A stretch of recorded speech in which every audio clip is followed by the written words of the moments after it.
I thought my father had lost everything.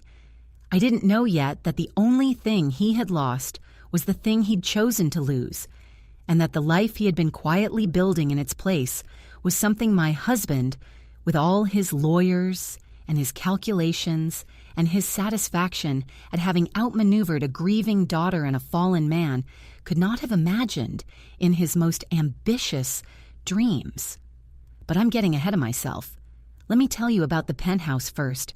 Let me tell you about the morning I came home to find the locks changed and a manila envelope taped to the door with my name on it in my husband's handwriting, and how I stood in the hallway of the 42nd floor with my key that no longer worked and understood, with the specific cold clarity of someone whose last illusion has just been removed, exactly what kind of man I had married.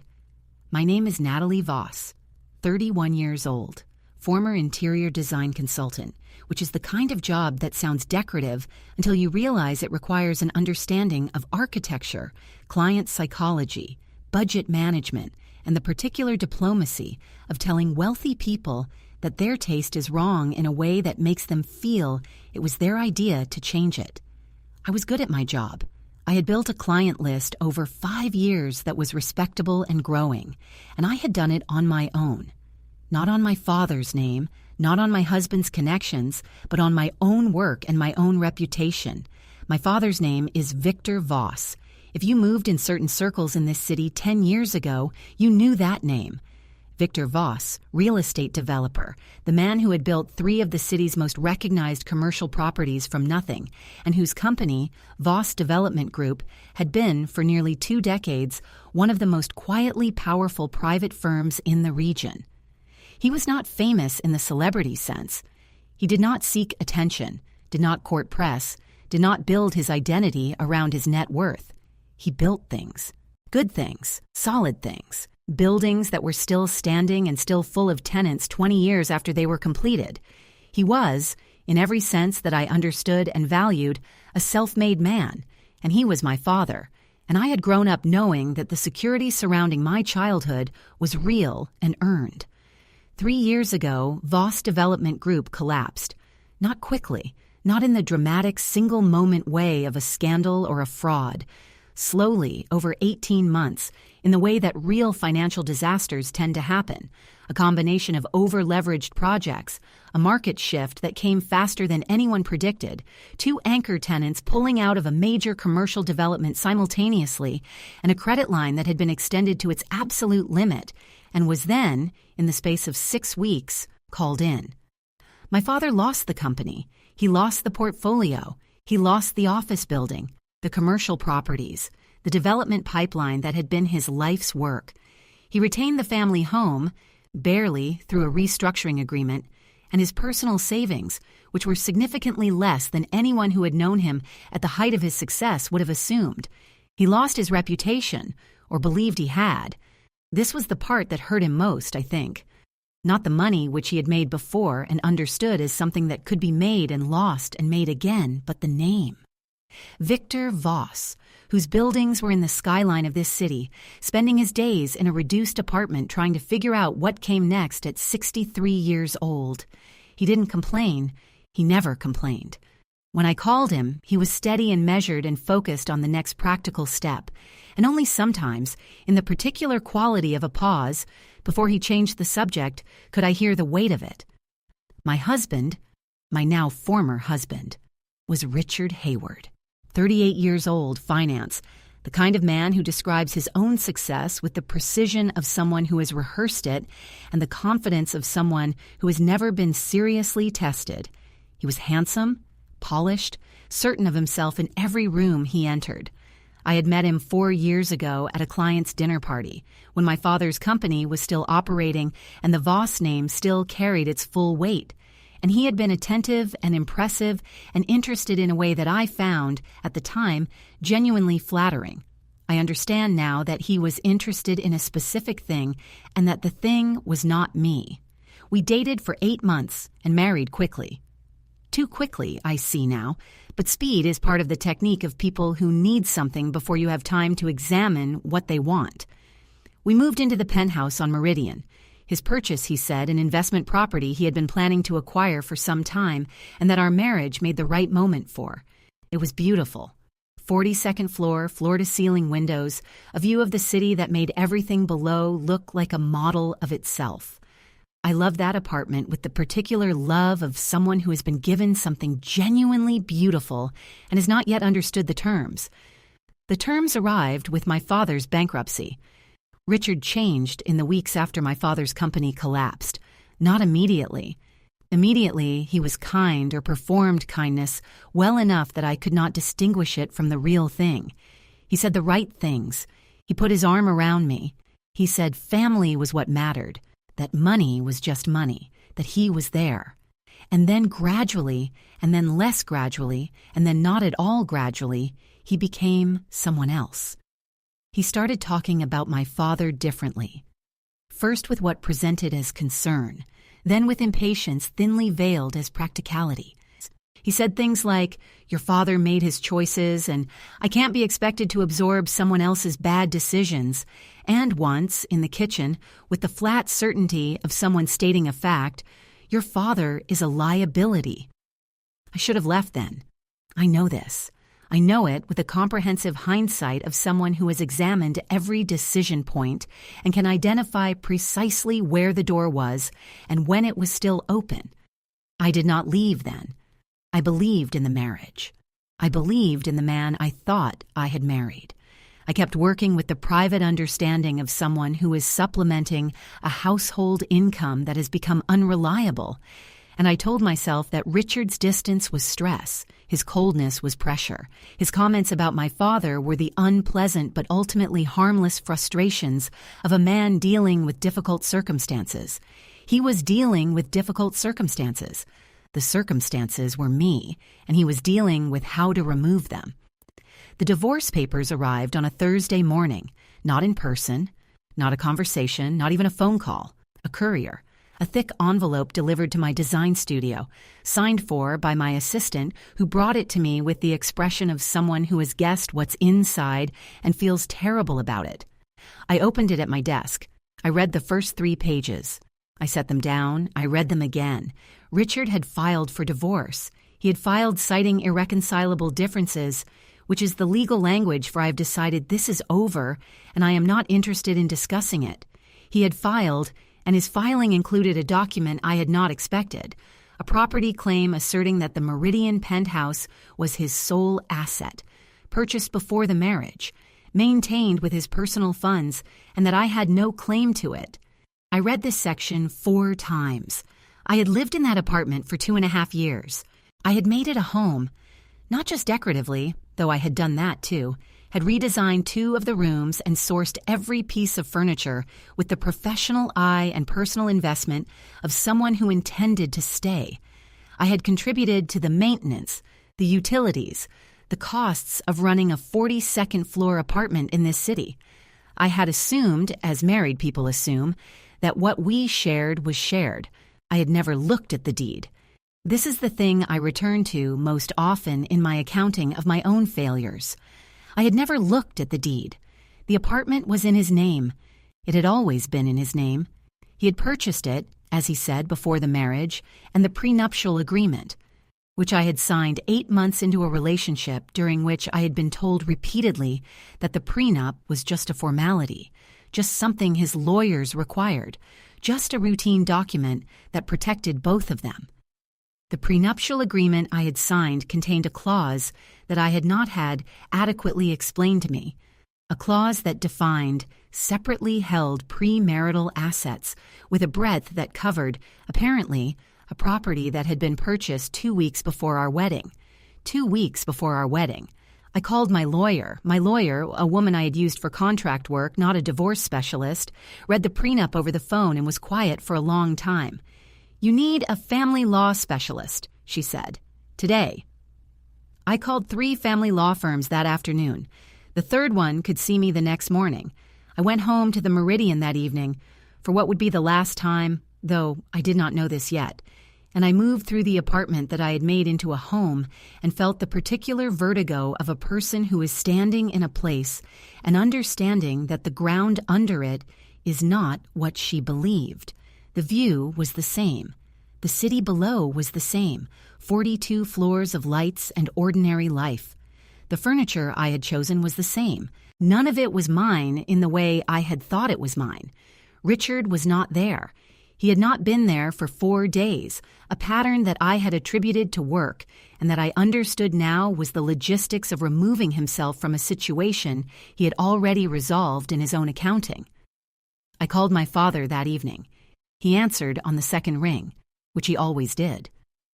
My father has always answered my calls on the second ring, and this consistency is one of the small facts about him that I have come to understand is not small at all. I told him about the divorce papers. He listened without interrupting. When I finished, he said, "Where are you?" "The apartment," I said. "For now." "Are you safe?" he said. "Yes," I said. "Good," he said. "Then everything else can be dealt with." I want to pause here on this sentence because it contains everything essential about my father that this story is about.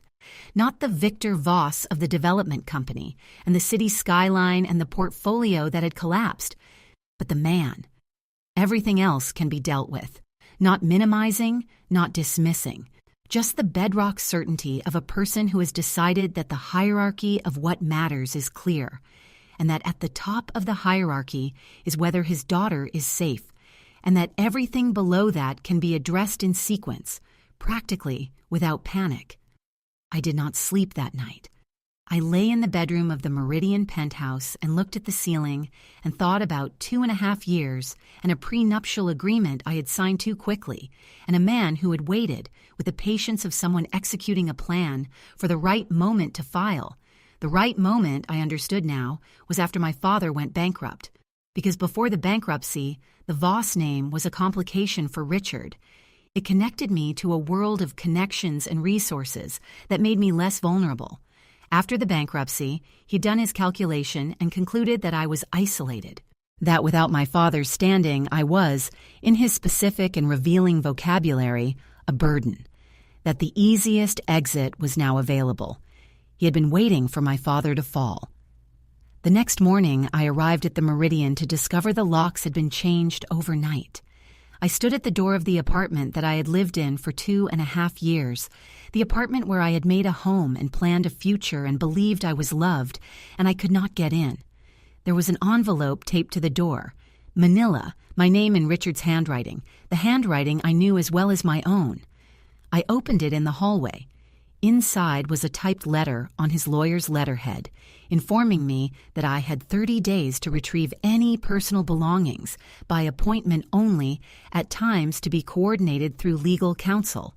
There was a check, a sum that represented, according to the letter, a goodwill settlement that he was under no legal obligation to provide, but was offering as a gesture of fairness.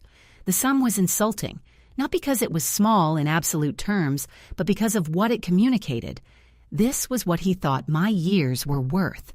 This was his assessment in numbers of what I was owed. I stood in that hallway for a long time, not crying, past the point of crying, just standing, with the envelope in my hand and the changed lock in front of me, and the view through the hallway window of the city 42 floors below, all those ordinary lives going about their ordinary morning. My phone rang. It was Richard. I almost didn't answer. Then I did. "I assume you got the letter?" he said. "I'm standing in front of your apartment," I said. "It was always my apartment," he said. And there was something in his voice, not satisfaction exactly, but the relief of a person who has been maintaining a position for a long time and has finally set it down. The relief of someone who no longer needs to pretend. "Natalie, I want you to know this isn't personal. Your father's situation made things untenable. I have obligations. I have a reputation. I cannot afford the association with—" "With what?" I said. A pause. "With a family that has become a liability," he said. The word liability. The same word he had used in the kitchen 18 months ago. This was the operating word of his life. Everything was an asset or a liability. Everything was a calculation. Everyone was a position in a portfolio to be held or divested based on their current and projected value. "I want you to call my father," I said. "I'm sorry?" "Call my father," I said. "Tell him yourself. Tell him what you told me. Use the word you just used." "Natalie, call him," I said. "Tell him to come pick up his burden, since that's what I am. Call him." I hung up. I do not know fully why I said this. Some part of it was the specific anger of a person who has just been told, clearly and without apology, that they are a liability. The anger that wanted Richard to have to say this to my father, to say it to the man himself, to perform his accounting to the face of the person he had just reduced to a line item. Some part of it was something else. Some instinct that I couldn't name yet. Some knowledge operating below my conscious understanding of the situation. Richard called my father. I know what was said in that call, because my father told me afterward, word for word, with the flat recounting of someone delivering a police report. Richard had said, with the brisk efficiency of a man who does not like to repeat himself, that the marriage was over, that the divorce had been filed, that Natalie was currently without a residence, and that as her father he might want to come and collect her. He had used those words, come and collect, as though I was a package, as though the last 2.5 years of my life, the last 42 floors of my assumption of what my marriage was, could be resolved with a pickup. My father had been quiet for a moment. Then he had said, "I'll be there in 3 minutes." Richard had said, and this part my father delivered with a precision that told me he wanted me to have it exactly. "Victor, you're broke. You don't have 3 minutes. You have whatever it takes to drive across the city and collect your daughter and get out." My father had said, 3 minutes, and hung up. I was still standing in the hallway of the 42nd floor when my phone rang again. My father. "Go downstairs," he said. "Dad, go downstairs, Natalie, now." I went downstairs. I crossed the marble lobby of the Meridian, the same lobby I had walked through hundreds of times as a resident, nodded to by the same doorman, who now looked at me with the slight, careful neutrality of someone who has been informed that my status in the building has changed, and I pushed through the glass doors onto Meridian Avenue. I stood on the sidewalk. I waited. 3 minutes, he had said. It was 4 minutes and 20 seconds, actually. I counted, because counting was something to do. And then I heard it before I saw it.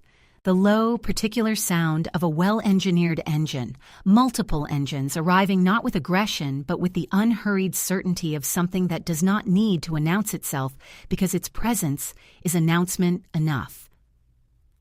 3 Rolls-Royces, matte black, identical, moving in a quiet convoy down Meridian Avenue. They pulled to the curb in front of the building with the practiced synchronization of a movement that had been choreographed before, and the doors opened, and my father stepped out of the middle car. Victor Voss, 63 years old, wearing a suit I did not recognize, beautifully made, not the style of the man I had known during the development years, but something different, something that belonged to a different register of wealth entirely. He looked, and this is the word that came to me standing on the sidewalk with my envelope and my changed lock story and my 30-day retrieval window. He looked like himself. More than I had seen him look like himself in 3 years.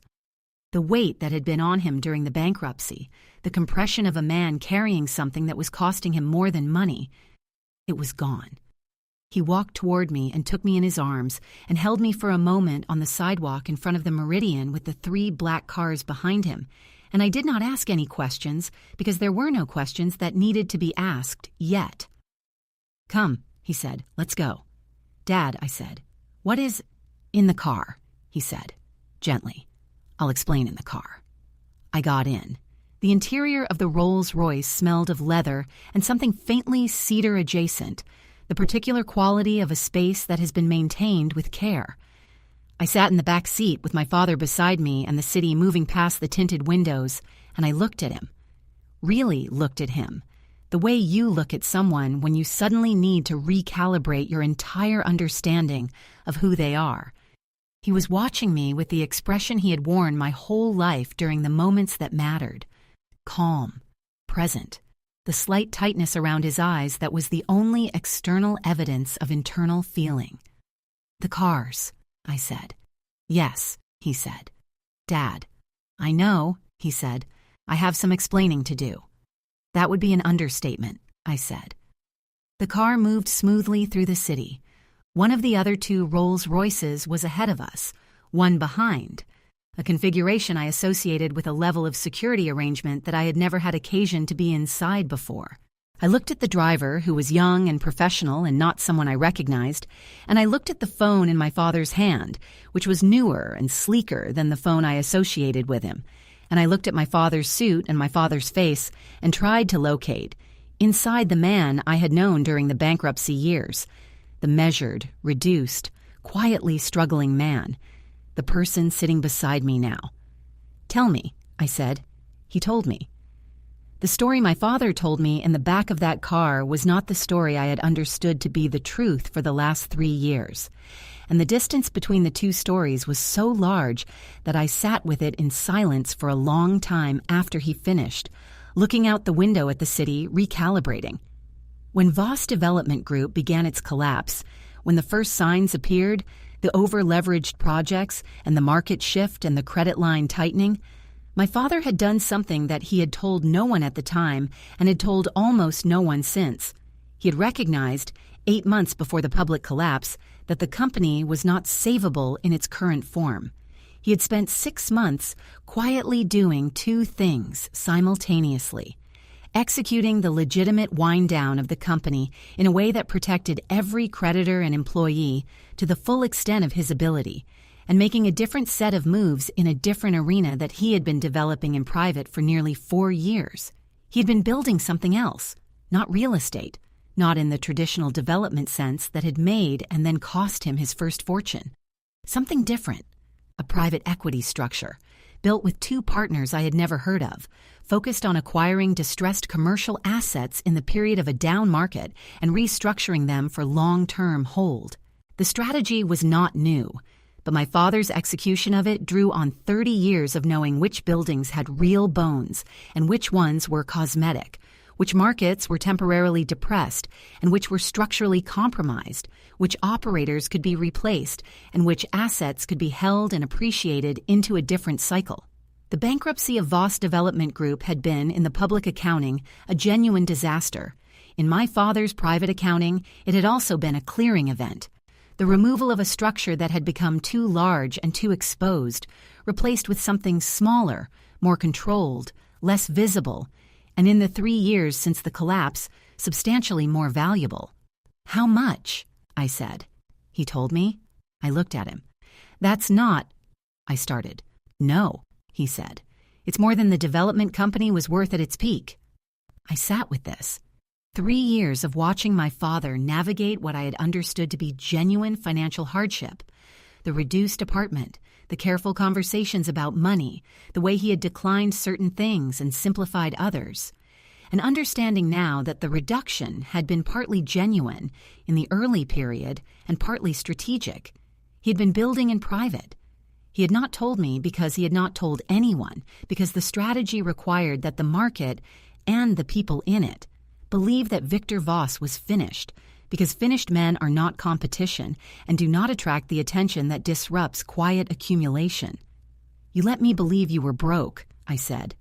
"I was," he said, "for about 8 months. After that, I was rebuilding." He paused. "I didn't tell you because I didn't know how it would resolve in the early stages, and then, when it became clear that it was resolving well, I didn't tell you because—" He stopped. "Because of Richard," I said. A pause. "Yes," he said. "I thought about this.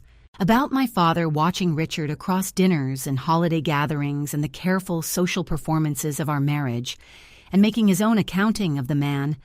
About my father deciding, with the quiet precision of someone who has spent 30 years reading people and situations, that the information about what he was building was not safe in the orbit of Richard Hayward." "You didn't trust him," I said. I didn't trust what he would do with the information, my father said, and I didn't trust what he would do with you once he had it. You thought he'd stay if he knew, I said. I thought he might, my father said, and I didn't want him to stay for that reason.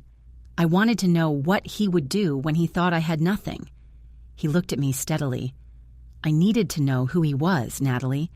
For you, I needed you to know who he was. The car moved through the city. Outside the window, the buildings passed, some of them ones my father had built, ones I had grown up knowing the names of. I thought about Richard on the phone this morning, the relief in his voice at no longer having to pretend. I thought about the word liability. I thought about the prenuptial agreement and the changed locks and the manila envelope and the check. He called you to come collect your burden, I said. He did, my father said. And you said 3 minutes, I said. 3 minutes, my father said, because that's how long it took me to make 2 phone calls and get in the car. 2 phone calls, I said. One to my lawyer, he said. One to someone who needed to know that certain information could now be made available. I looked at him. What information? He looked at me with the expression of a man who has been patient for a very long time and has found that the patience has resolved into exactly the outcome he designed. Richard Hayward has been in a business relationship with a holding company that I have had a minority interest in for approximately 14 months, he said. I took the position quietly through a third party. During that time, I have had access to certain documentation about how he manages client funds and partnership distributions. He paused. The documentation is interesting. How interesting? I said. Interesting enough that his firm's compliance officer will find it very useful, my father said. Interesting enough that the 3 institutional investors who have capital in his main fund will want to see it before they make any decisions about their next commitment cycle. Another pause. Interesting enough that the penthouse on Meridian Avenue, which was purchased with funds that ran through certain accounts in ways that don't entirely survive scrutiny, may have a more complicated ownership history than Richard's prenuptial protections anticipated. I stared at my father. You've been watching him, I said. I've been prepared, he said. There's a difference. The car stopped in front of a building I did not recognize, a mid-rise in a part of the city that had been, when I last paid attention to it, a transitional neighborhood, and that had become, apparently, something considerably more than transitional. The building was beautiful. The kind of building that announces its quality through restraint rather than ostentation, good materials and good proportions, and the particular confidence of something built to last. What is this? I said. This is where I live now, my father said. Come inside. The apartment was on the top floor, not a penthouse in the Meridian sense, not the 42-floor altitude of Richard's acquisition, but a wide, warm, generously proportioned space with high ceilings and a view of a part of the city I had always loved. It was beautifully furnished, simply but expensively, the kind of simplicity that is more costly than elaboration. My father walked through it with the ease of someone in their own space, turning on lights, going to the kitchen to put the kettle on, the ordinary movements of a person at home. I sat at his kitchen table and looked at him moving around his kitchen and tried to locate the last 3 years inside this new picture, and could not fully do it.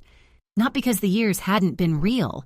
They had been real. The bankruptcy had been real. The hardship of the early period had been real.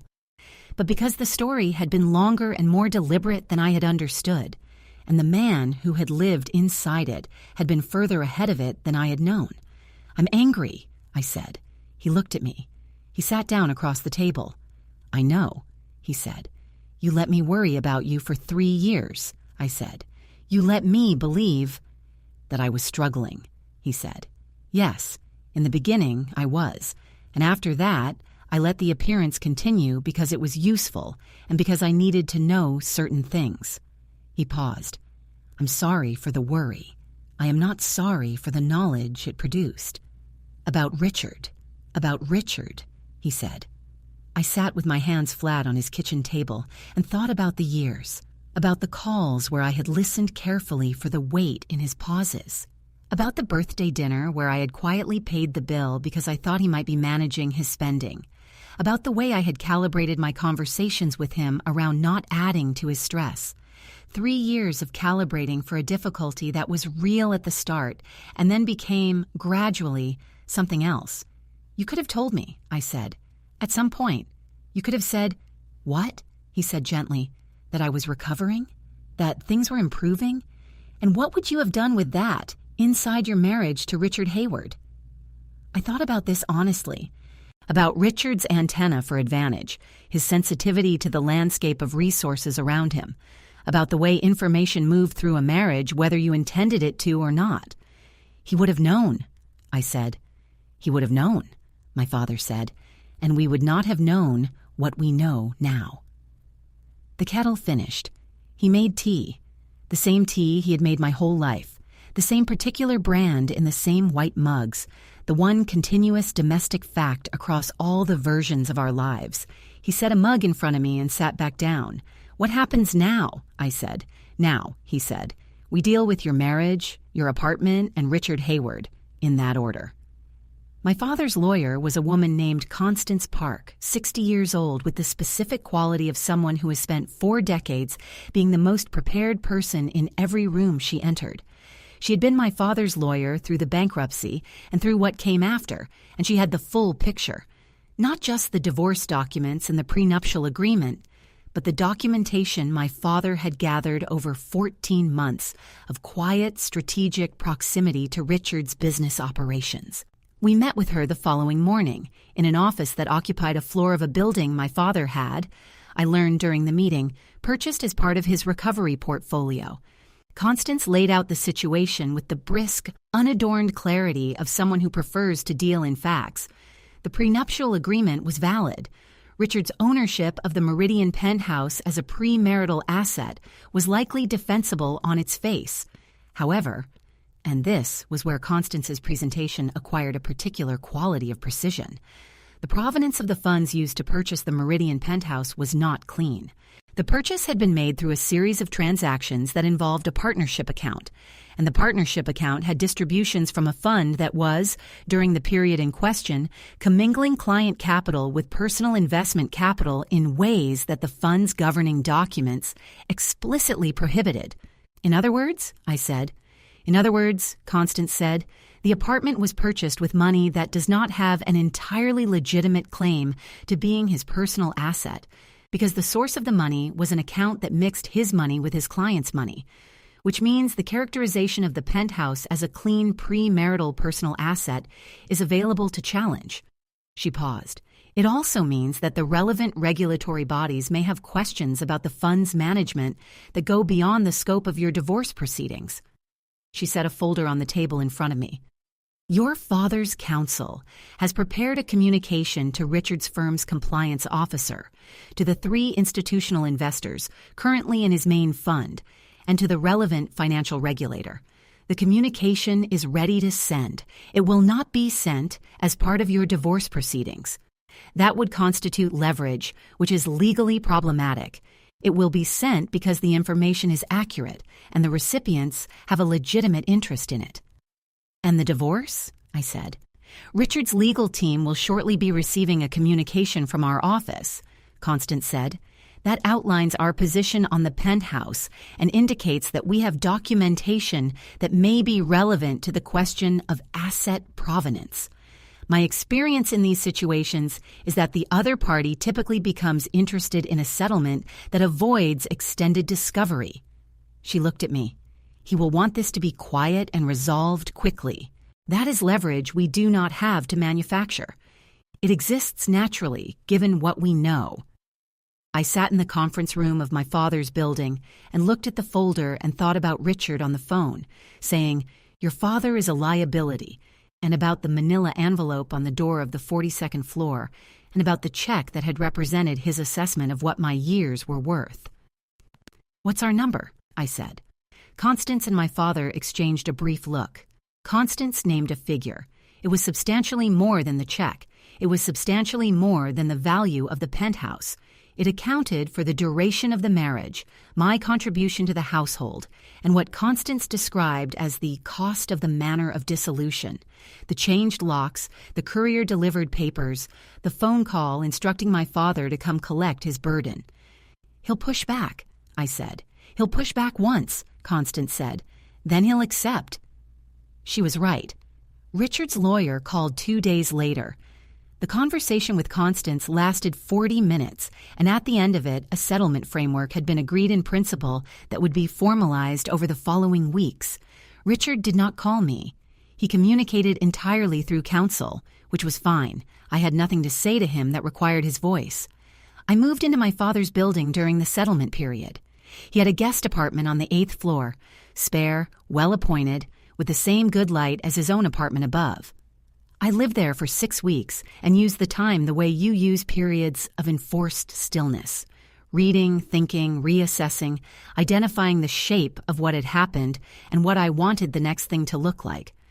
My design business, which I had continued through the marriage and through the bankruptcy years and through the discovery of the changed locks, was still there. My clients were still there. My reputation was still there.